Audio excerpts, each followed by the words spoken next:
Hello, my name is Atlas, and this is my demonstration of SONIN, which stands for Sonic Infinity. This is a generative audio-visual system designed to explore autonomous musical composition. The core challenge that I addressed with this project was kind of moving beyond a simple randomization. I wanted to create a system that feels like a living organism as well as a musical environment that kind of composes itself autonomously but remains deeply reactive to the user's input.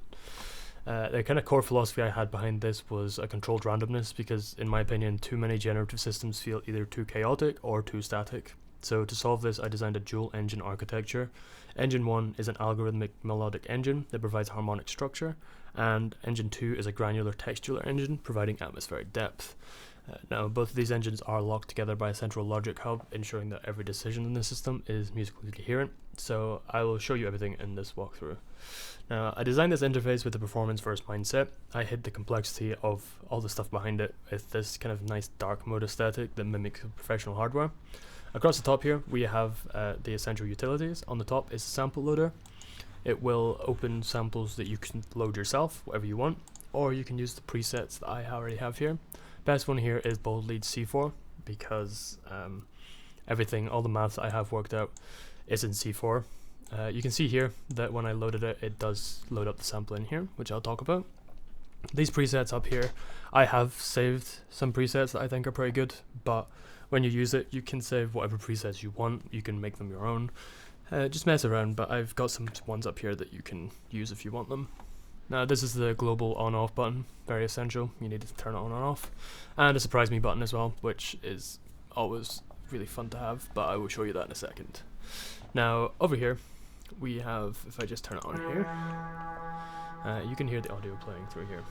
Now, if I turn on the note generator here, you can hear that the notes start chaining.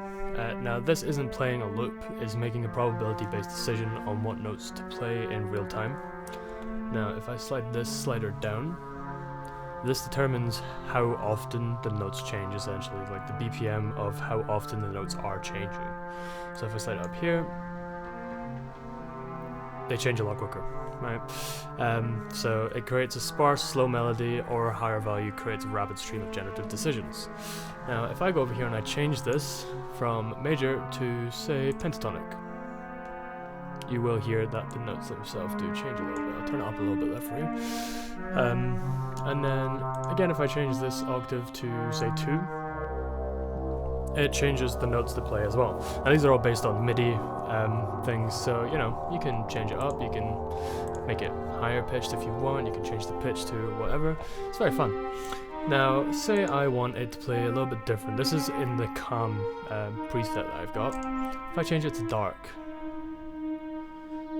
it changes the way that the audio, you can see the filter and the reverb here change automatically based on what you put in there. Now that is just some hard coding that I'll show you in a bit, but it just means that you can change the filter and the reverb manually. So you can open the filter up here, or you can close it. Same with the reverb. This just determines how many seconds of reverb it has. So here it has none, here it has 5. It just allows you to edit it, or you can choose a preset, it's up to you. Over here, the granular engine that I talked about before, this is essentially the kind of control how the grains are played. So when this is selected, the selection I made here, the randomness will generate anywhere in this little selection here. So if I just choose this, I'll turn this off for a second so you can hear it better. This will only play the same note over and over again because I've only selected this bit of the song, whereas if I change the whole thing, it will change a little bit because, you know, it's just one note. But it's the same for these grain duration range and intergrain duration. This will just play the same thing over and over again because I've made these, but with full selections or randomized selections, which you can do with this, it will allow you to completely just change up the way that things are playing. Another interesting thing we've got here is the LFOs. Now what these LFOs do is automatically from the bass that you have here, so say you've got 4.3 in the filter, this LFO for the filter here will automatically go up and down on here, which is visualized, and it's basically just opening and closing itself up automatically to save you manually doing it, but it's always set from the center point that you have set yourself on there. Now over here, just a quick point, this is the CPU usage as well, just to make sure that it runs on PCs. This is master volume, you can obviously set it as much as you want, it's a bit too loud. And this is the visual thing, the visual reset, I do have my visuals set up here. I will talk about them a little bit more at the end. They're pretty cool. They work sometimes, but they're cool when they work, so... Right, let's get into the kind of back end of this now. So over here we have the gen engine. Now this is the note generator that I was talking about. This is the heart of the system here, essentially. It's the metro object. You can see that it is kind of controlled by the tempo and this calculation here. Now this is a probability gate down here that I did, so it doesn't just play a steady stream, it decides whether to play a note or rest on each tick, which creates a natural human-like phrasing.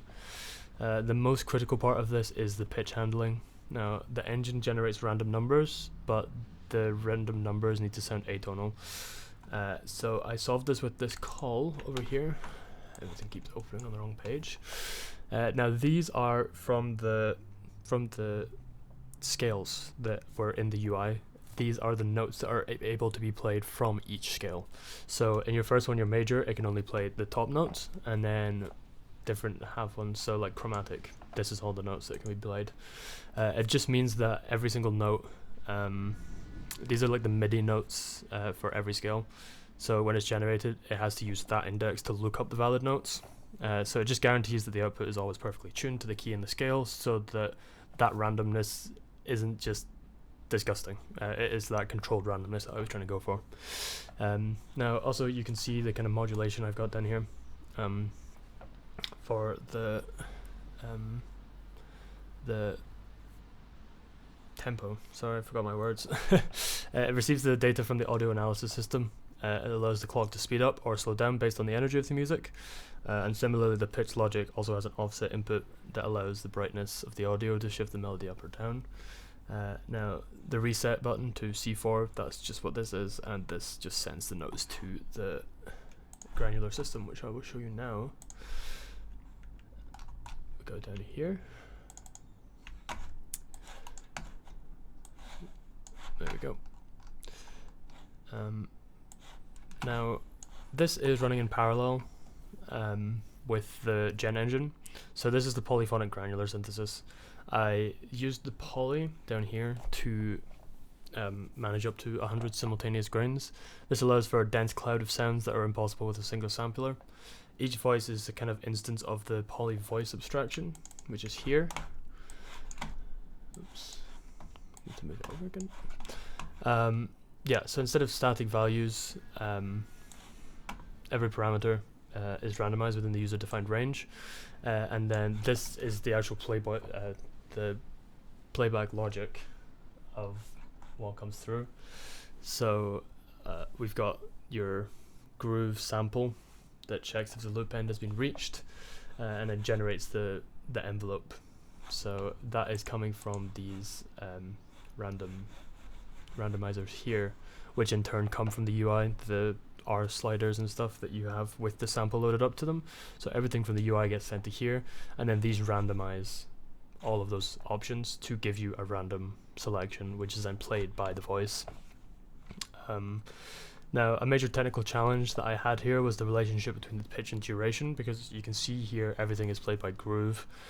So when you load the sample up into the stuff over here, it plays through groove. Now normally when you change the pitch of things like I was doing with the MIDI system, it does speed up or slow down depending on where it is based in the middle. So I implemented this kind of maths compensation thing over here to dynamically adjust the loop length based on the playback speeds. So it allowed me to transpose the texture musically without shrinking the grains into tiny little clicks, which I had a problem with right at the beginning. Now if I open up the mapper over here, this is the kind of brain, in a sense, of all the logic. This receives the raw analysis from like the analysis module that tracks the RMS loudness and the spectral brightness. I used scale and clip objects for all of these to normalize the data into control signals between 0 and 1. So that creates the interactive gestures because the loudness does drive the tempo and the brightness drives the pitch. Now also we have the mood system living in here. I also use another call system because I found them very, very handy. Now all of these here are the different moods. So these have a list of values for the filter, the reverb, the tempo and the pitch. So when you do select those moods, it automatically just opens these up, unpacks them and sends them to whatever they are, meaning that the UI has those presets saved in them. Now I added line objects to slow these values over 1000 milliseconds because I wanted the changes to be smooth and just not jump from one thing to another, because I had that issue as well. And I just wanted to make it feel a little bit more user friendly as well by doing that. Now this randomize button here, I don't know if I showed that already, but the surprise button here is very fun. If we go back into it here, when you click surprise me, everything gets randomized. So you can see the scale and all that and all these options, everything gets randomized around here. Just gives you a little bit of fun if you want to spice things up. You don't really know what you want to be doing with it, just gives you that option. Now finally, for the visuals that I was talking about before. Now this was a really complex thing. I didn't fully get it to where I wanted to. It does work, not as smoothly as I wanted to, but over here we have the 3D particle system that I built in Jitter. It uses jit.gen to run physics on the GPU. It is audio-reactive, as you saw. The particle turbulence is driven by the RMS level, and the color palette shifts based on the code that I have in here. Yeah, there's just like, it really nicely changes color, and the cameras all move and stuff. I applied a bloom shader as well, just to make it glow really nicely and have all those nice effects to it. Just some really complex kind of stuff over here to make it work. This is the system that essentially makes it play, or makes the visuals go every time it hears a certain type of object when using cross objects. Yeah, this is the final thing here is just the LFOs I showed you in the UI. Essentially from the modulation patch here, very simple. It's just an oscillator that creates these LFOs, and then from that, the LFOs, essentially when they're enabled in the UI, they're sent here. The LFO is constantly changing when the sound is on. So these numbers will go up and down, and then when it's open, this gets sent through, and then the final filter is also sent through the pack, which then expresses itself, and then those two numbers are combined so it knows whether to go up or down, and just gives you that continually changing sound on the object. So if I go on here, you can see that these numbers are constantly changing. So whatever the filter number is here, it will add that to this as well. And then here again we have the visuals going off, doing their own thing. And yeah, that is it for SONIN. It is an infinite generation that delivers a system that is autonomous and deeply customizable and highly reactive as well, with all of the different options that you have in there.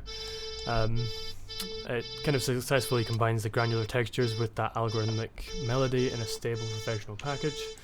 And thank you for watching.